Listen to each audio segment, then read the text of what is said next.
এই যে দেখুন আজকে আমি হাঁসের মাংস কিন্তু যে কষা কষা করলাম, এটা কিন্তু গরম ভাত বলেন, রুটি বলেন বা মানে পরোটা বলেন, যে কোনো কিছু দিয়েই কিন্তু খেতে ভালো লাগে।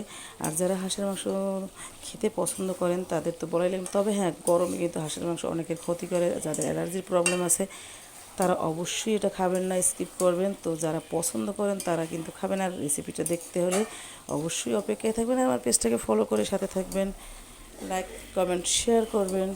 তো দেখুন কথা বলতে বলতে এই যে আমি হাঁসের মাংসটা কিন্তু কষিয়ে নিলাম। এখন আমি দিয়ে দেবো এটায় পরিমাণ মতো জল আর মশলাপাতি সবটাই আমি নতুনত্ব আজকে দিয়ে দিছি, কীরকম সেটাই আপনারা দেখবেন আমার পরবর্তী রেসিপিতে। দেখুন তো কালারটা কত সুন্দর আসছে। এই যে